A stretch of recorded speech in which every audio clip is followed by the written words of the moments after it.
Sorry, Michaela, but Oshkosh calls. I'm the coding hero Wisconsin needs.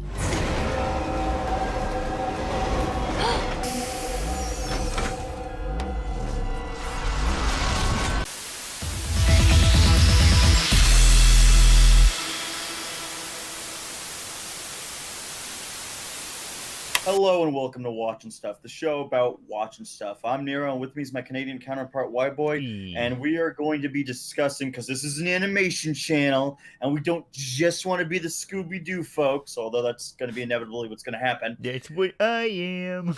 That's right, you're the Scooby-Doo folks. I'm everybody. Talking about animation is always going to be prominent on this channel. So if you're in love with animation like we are, always show up for this. We're talking today about Infinity Train. Now, for those of you who don't know, Infinity Train was a pitch pilot back in, I think, 2016. And the premise was pretty cool. There's this young girl named Tulip Olsen, and she's on a train. And the train, each box cart is basically its own microverse with its own, like, theme. His own weird theme and all that. Like one's bubbles, one of them is just like in this episode like a grids, a snow world, and etc. etc.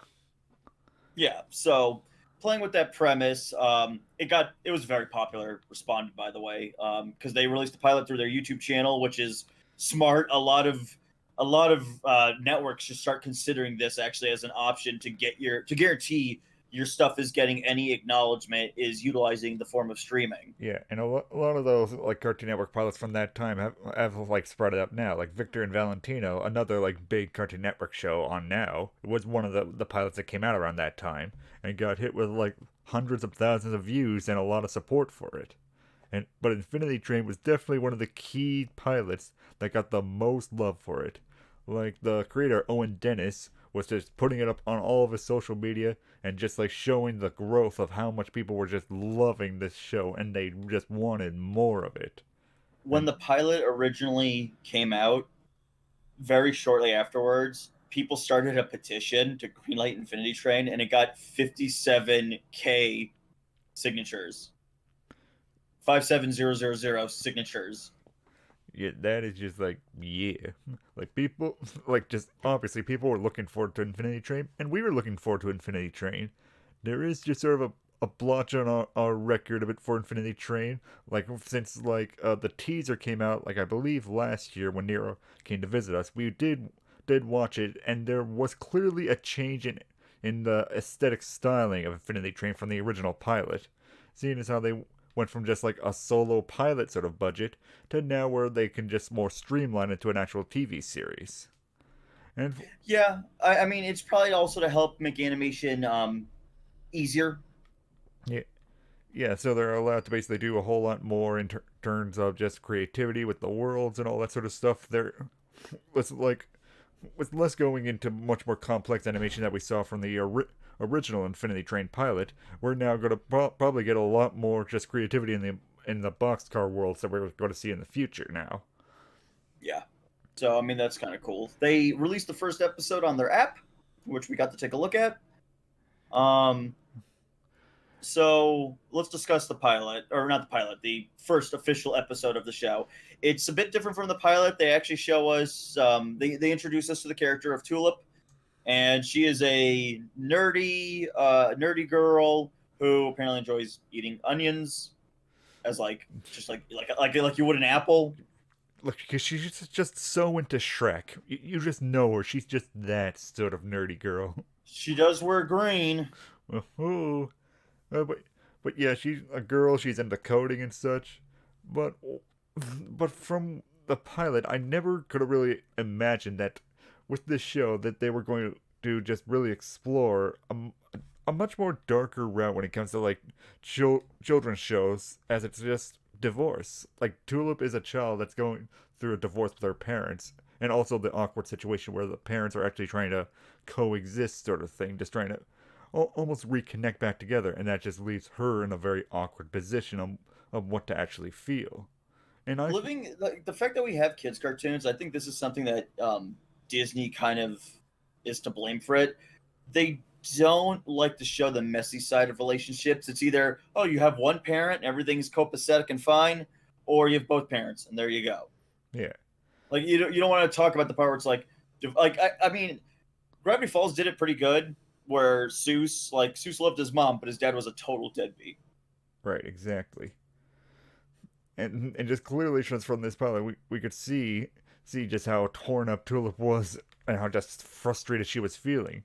But what I also like, she didn't sort of like super explode or anything like that. She just comes out a very reserved girl, with just all the pent up frustration is coming out in just like vindictive sort of ways, like walking away from her friend, not even saying goodbye and all that, racing off to her room just to avoid talking to her mom. Like that feels like really grounded in teenager behavior. Yeah, she internalizes her frustration a lot, and that's kind of cool because I feel like any other show, she would have been like going like five kinds of cray cray. Yeah, exactly. Yeah, they'd just be like simpler to basically just get it across, being like, "I hate you, Mom, forever." Slam the door. Which would have been so ironic because she'll end up on the infinity train at some point. So it's like that's the last thing you said to your which is that it is that cliche, but I mean that cliche exists for a reason. It works. So having it be like she got into a fight with her parents because the idea was she was finishing school and she was going to go to a game design camp, and her parents indirectly flaked on her. Yeah, they just planned other things just going on that weekend, just leaving her just basically just out to dry. So obviously, her feeling frustrated, she just decided to be like, I'm just going to go to game design camp on my own. I'd like to bring up that her dad just messed up the date. Yeah. So it's not like he was being some kind of deadbeat where it's just like I'm blowing off my kid. He accidentally messed up the date, and the mom couldn't do it because she runs 12-hour shifts at the hospital. Yeah. So it's not like they're being bad parents that are like out of their kid's life and are just deadbeats. They're trying. It's just hard. Yeah, they're more just still just trying to balance just sort of the complexities of now being divorced and just sort of like going back and forth with Tulip as she has to go between two homes. But that frustration leads her to the infinity train. And she just happens to be like, how is it gonna be like a hop to get to my camp? And then just infinity train pulls up, just saying that's their destination. Be like, oh, sweet. And I like, by the way, this creepy ethereal train shows up with like the green glowing lights, and the moment the sign says where she wants to go, she goes, "Oh, that's convenient." It's like, you're not even gonna question like this isn't normal that this ethereal train showed up. Hey, Nero, it's convenient. Honestly, I would go to be like, it's pretty sweet. I'll get on this train. I'm just going exactly where I want to go. Yeah, and then it's cool. It's like she gets onto the train, and her first ever cart is what I've dubbed Snow World. Snow World. And it's just a world of perpetual snow, and like there's snowmen everywhere. Which, by the way, I was so waiting for the snowmen to come to life. Yeah, like I was just thinking like when she was just touching the snowman, that one of them would just be like, "Happy birthday!"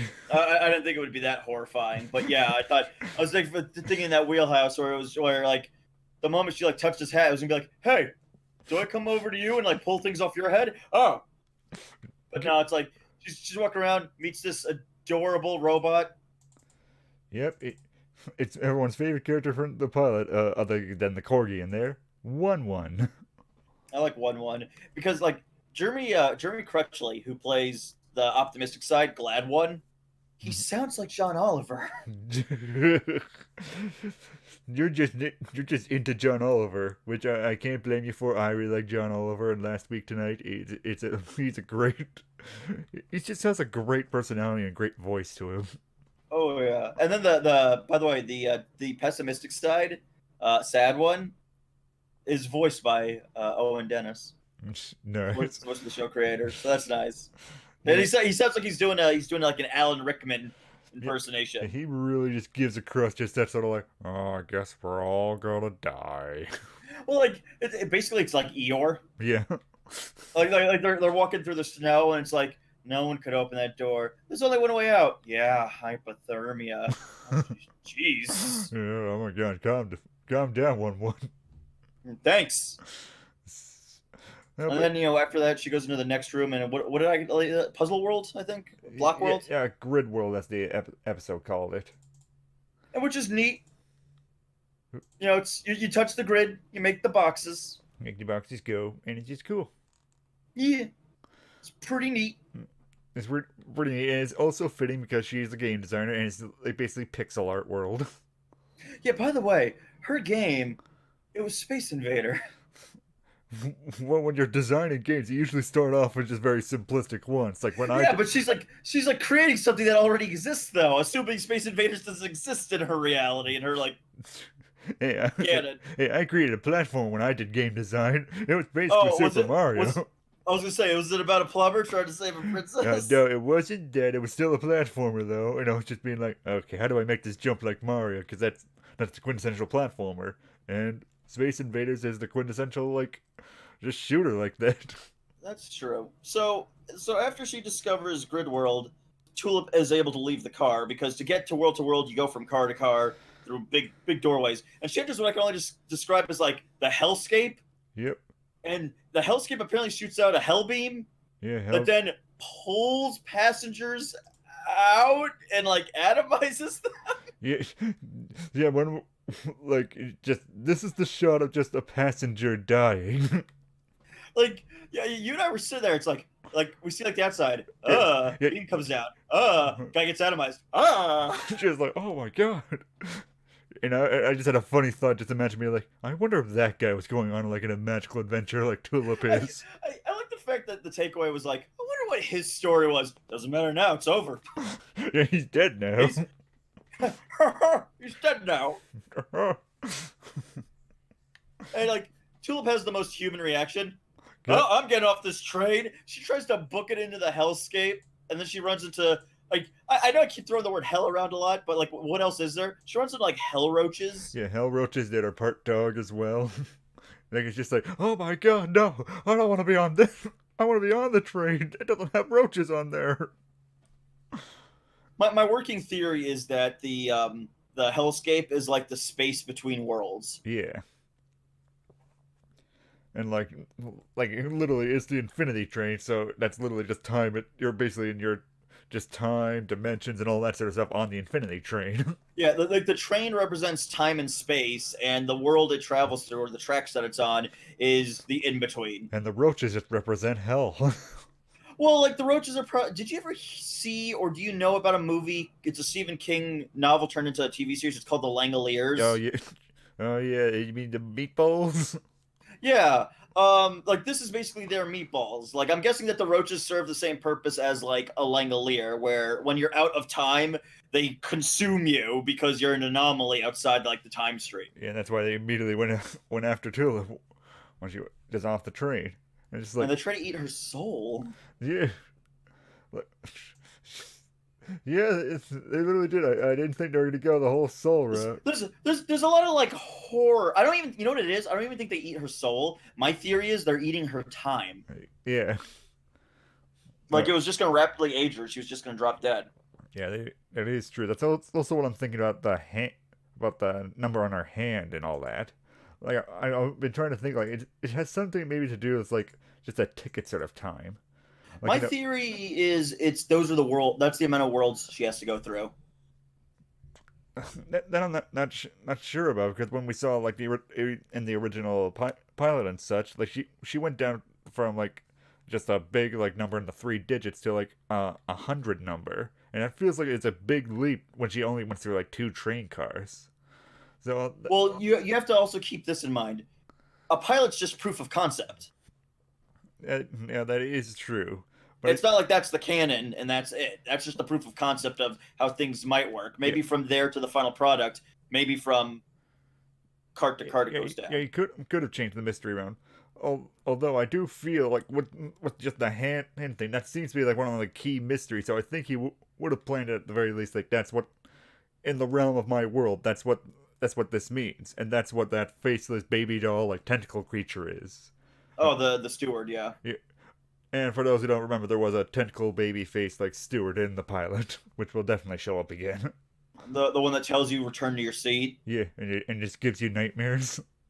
which is great. Like I remember, like in the pilot, it's like return to your seat. There is no seat. This is some weird crazy train. This is a corgi world. There's nothing in the corgi world. They're simple folk. Yeah, you can't even open doors, but they do have the scientists for it. So we'll wrap it up. But like your 2 cents. Like, where do you stand on this first episode? I'm really enjoying it so far. Like, I felt that it's going a much more mature route than I really just thought it was going to go. But, well, maybe I should say, like, it's going in a much more mature route than I thought it was going to go, but I really hoped it was going to go. Because, like, with shows like Gravity Falls that came out before, it really just sort of set a bar for a lot of the shows, which can be, like, goofy but also mature at the same time. And to just give kids something more, like, meaty to basically digest and such, so they can have like the goofy stuff like 1-1 and such, but you also have more in-depth things that basically can bring children back to want to come back weekly and such. It's like the polar opposite of that lame Where's Waldo show that just dropped. That's it's very, very basic.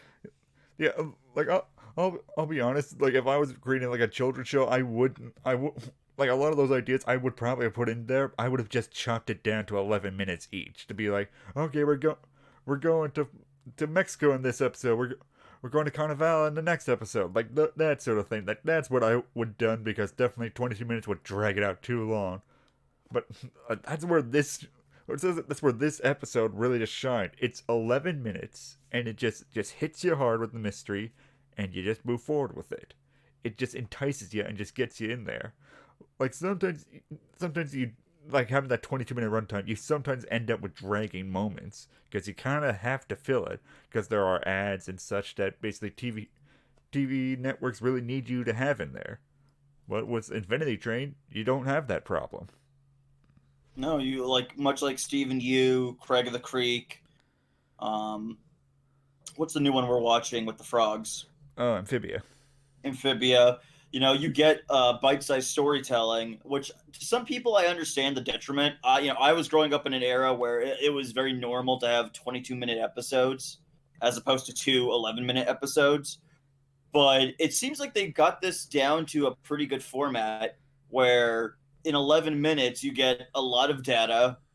And for me, the episodes are enticing enough that I've rewatched episodes like Craig of the Creek. I've gone back and rewatched episodes of Craig of the Creek because I've just really liked them. Like anything with Casey, like the little like night girl. I'll go back and rewatch those episodes, and even the original pilot to Infinity Train. I've gone back and watched that multiple times because I've just really enjoyed it. Yeah, and I feel like this show is not going to be different from that feeling of they'll be bite-sized, you'll get little story tidbits, and then you'll just keep coming back and going through it and just enjoying it. And so it might be that sort of like what we've been seeing, like that sort of like episode bombing with Amphibia, and now with like Infinity Train, where it's going to be on August 5th for the next 5 days after that.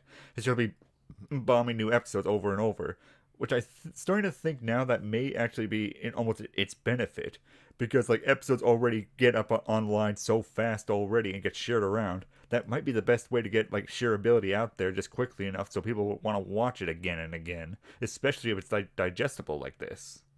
Yeah, I'm genuinely surprised with the mature elements. I didn't think it was going to be like that at all. I didn't think like, because the pilot doesn't give you any hint that she came from like a slightly broken home or anything like that. The pilot didn't even give you any indication she was like a game developer whatsoever.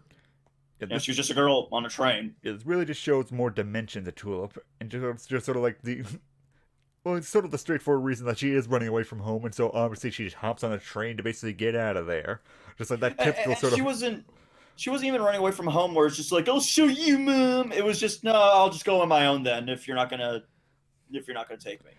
If you're not gonna care enough to do it yourself to be parents, I can do it myself. I gotta do this on my own now, I guess, because I don't have parents anymore.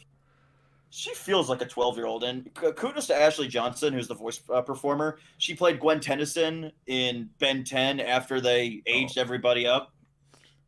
I do love Gwen Tennyson as a character. Like she was also the she was the gay little girl in Last of Us. Oh, nice. I think she won like a BAFTA for that role too. Yeah, I believe so. And she's doing a stellar job. I'm really looking forward to hearing Ernie Hudson come back as Atticus. Yeah, Because from the trailer, it looks like the King of the Corgis is going to be like one of her traveling companions, and that's awesome. because you always just need an animal sidekick.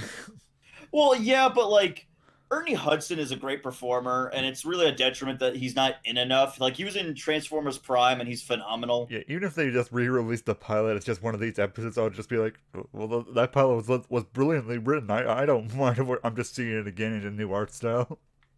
Yeah, I mean, like they did parts of that when they did Megas XLR.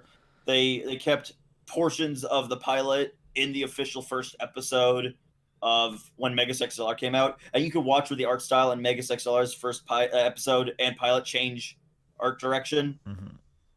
So it was neat. I really like this. I'm surprised at the maturity. I'm proud of the maturity. I think it's gonna get canceled.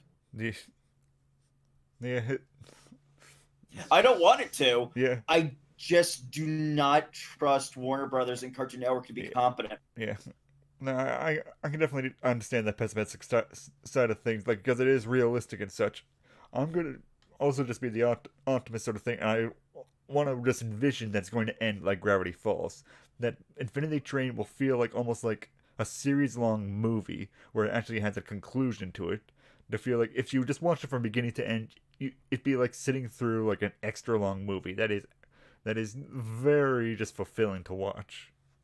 I want it to be fulfilling, and I want this to continue and get like even if it's just one really good season. I'd rather have one good season of a show than it just getting canned on a cliffhanger. I'd rather have like one good story Yeah. and be like, "Whoa, that was good. Is it a shame we're not getting a second? Yeah, but you know what? It's better than nothing." Yeah. So I'll have my just rating to be a must watch to what I'm just gonna believe this series will be, because that's just what I Oh, really hope it will be. oh, yeah, must watch, hands down. I hope this continues, and I hope it at least gets one solid, completed story out of a first season, because I'm enjoying it. Like I'm not coming at it from a pessimistic view of like, oh, you're just miserable, which I'm sure where everybody's gonna go to about my opinion of it. It's just that remember, this is the network that floods its market with one product at any given time. Remember back in the early like 2000s and stuff, Ed, Ed and Eddie flooded the market on its channel. Like they barely showed any of their other cartoons. They just really were proud of showing Ed, Ed and Eddie, and now they're doing the exact same thing with Titans Go. Teen Titans Go, which I think they're starting to realize, by the way, with stuff like Craig of the Creek. What was the one you told me about with the two brothers, the two Hispanic brothers? Victor and Valentino. Victor and Valentine. I think they're starting to realize now. Like, wow, having variety is better for us. People are going to get fed up with Teen Titans Go when it's the only thing. Even if it was the best show possible, people are gonna get sick of the same thing over and over. Like this isn't the opinion of like coming from, oh well, you don't like the show anyways. That doesn't matter. I'm looking at it from a business angle. People like you do not go to McDonald's and only ever get the Big Mac. Sometimes you'll get the chicken nuggets. Sometimes you'll get a quarter pounder. Sometimes you'll get whatever the hell that bacon one is that they added. That's pretty good. The point is that people like variety is the spice of life. That's the thing. Variety is the spice of life. And without variety, stagnation is inevitable. Yeah. And, not every show needs to be made for the same exact audience or age demographic. That's the thing that like Cartoon Network really kind of needs to wake up and realize where it's not every show needs to be like Teen Titans. And that's the thing, like Powerpuff Girls. The original Powerpuff Girls felt like it was its own thing originally, and then they do the new one, and it felt like they said the mandate was make it Teen Titans Go, but Powerpuff Girls. And shock of all shocks, it got canceled. Yep. Because, like, you had something, it could have been, like, you have a show for the Teen Titans Go audience. It's called Teen Titans Go. Yeah, just having more of them, it kind of adds nothing. Yeah, it'd be like, hey, WHYBOY, let's go to McDonald's. Let's get the Big Mac 2. Yeah. That's it. Like, I like that this show is different. I like that it feels creative, and it's done by one of the people who have worked on previous shows, because Owen Dennis worked on regular show. He was a writer and storyboard artist, and I feel like ever since regular show and Adventure Time, this opened like a floodgate of like, look how creative and weird you can get. Yeah, you're gonna be as goofy as you want, but you can also be as in depth as you want as well. Exactly. And kids and your audience will just eat that up. Like the kids will like it because, yay, girl on an adventure with what clearly will probably be the toy that they'll tie in, which is great because I'll buy a glad one, sad one, Yeah. toy if they make that. I'd buy that. Yeah. I'd buy a plush of Atticus for the shelf. Yeah, and just like the darker stuff will be for the grown up audience. That will just bring them back in. But I'll also give credit to the kids as well. Like even that darker stuff, like a lot of those kids that are going through like similar feelings and such. They'll attach themselves to Tulip. They'll understand what she's going through.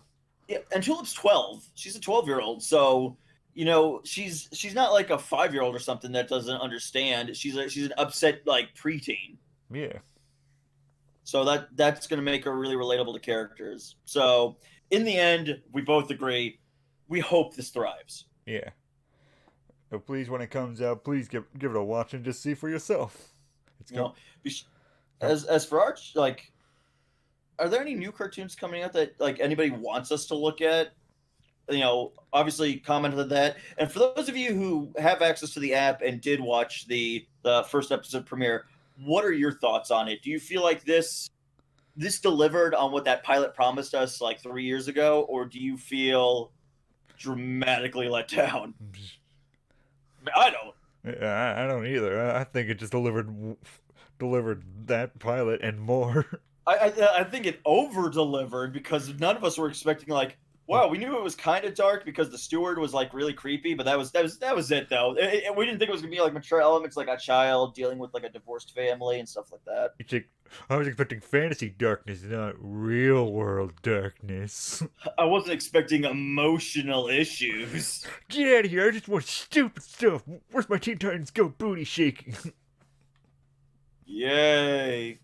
So guys, with that in mind, be sure to like, subscribe, hit that notification bell to stay up to date. If you want to support us and help our channel grow so we can start producing content far more regularly, you can support us through either Patreon or shop at our TeePublic store, where you can pick up all sorts of original shirt content and prints and stuff like that for you to enjoy. And always comment. We love having an interactive community. That's something we're really pushing to thrive and grow. Yep. Please. And we've been getting a lot of great responses too with our past like Scooby-Doo content. Yep. So please be sure to comment below. Tell us if you want us to comment on any like recent cartoons coming out, recent animes. Like we've been watching a lot lately, and we're thinking of basically reacting to a lot of first episodes, telling you when the series is done, what our thoughts were, and so on and so forth. Yeah, we've been checking out the new Lupin. We've been checking out Dr. Stone. We've been checking out Fire Force. So being open up to trying new things and definitely like putting more stuff on the channel is something we want to do. Yep. So just comment what you want us to see down below, and we could give it a watch. Yeah, and we want to thank you for stopping by. And as always, be sure to tune in to ToonGrin. I don't want them to screw this up. It seems we'll all die of hypothermia before that. Oh, come on. We all know in this relationship, you're the glad one. I'm the sad one. No, you are wrong, Nero. All along, I was the sad one. Yes!